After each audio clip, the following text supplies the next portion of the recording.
mais on est plutôt sur une fonction RH qui nous dit que le dialogue social est plutôt soit bon, soit plutôt bon.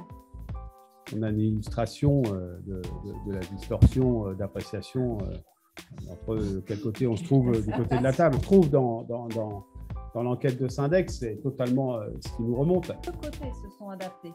Et les DRH souhaitent également qu'on conserve cela. Les directions, elles ont vraiment ça en tête. Après, c'est une histoire de responsabilité partagée. Après, juste là-dessus, la responsabilité partagée, ça vaut si on ne fait pas appel à notre responsabilité seulement quand il s'agit… ça ne dépendra pas de nous. 80% des élus du personnel qu'on a interrogés considèrent que c'est les directions des entreprises qui sortent renforcées de ce nouveau cadre et à la suite de cette réforme qui s'est progressivement mise en place. Et donc tout ça rend le dialogue social peut-être plus tendu, notamment pour une partie de ceux qui l'animent, qui mettent aussi en avant dans cette vague comme dans les vagues précédentes la perte de temps et de temps disponible pour mener à bien leurs tâches et leurs mandats. Pour améliorer le dialogue social demain, il y a beaucoup de sujets qu'il faudrait évoquer. Et je crois qu'il faut qu'on ait un partage du pouvoir dans l'entreprise. Ça passe par plus de représentants du personnel dans les instances de gouvernance d'entreprise.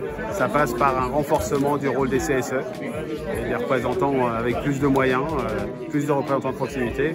Et ça passe par une meilleure écoute des salariés avec des espaces de parole. Le dialogue social, c'est bien d'en parler, mais c'est essentiel de lui donner des moyens. Alors on le voit dans notre baromètre, les salariés font confiance à leurs élus, ils comptent sur eux.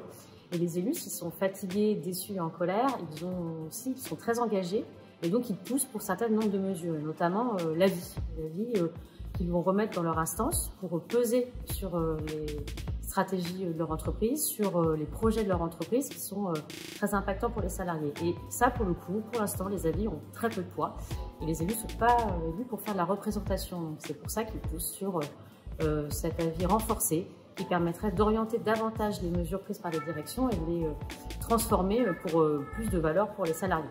Une revendication qui me paraîtrait intéressante, c'est un changement de posture en fait de la part des acteurs, c'est-à-dire que les acteurs puissent se dire que le dialogue social c'est important et à partir du moment où le dialogue social c'est important, on se donne les moyens pour la réussite de ce dialogue. Plus de moyens, notamment sur tout ce qui est santé-sécurité. Les CHSCT nous manquent, il y avait un réel poids de cette instance. Donc je pense que revenir d'abord et faire revenir cette instance, cette IRP, cette institution représentative du personnel qui était très importante, qui était les CHSCT, serait déjà une très bonne chose. Pendant la période du Covid, tout le monde a travaillé ensemble au profit des salariés pour résoudre les problèmes collectifs et individuels. On a fait tomber les jeux de rôle pour plus d'authenticité. Maintenant, il faut que ça suive et qu'on reste sur cette tendance-là. La vie conforme, c'est-à-dire qu'il faut qu'il y ait des choses qui se codécident dans l'entreprise. Parce qu'il faut rétablir un vrai partenariat. Supprimer la limitation des mandats, voilà, à 3.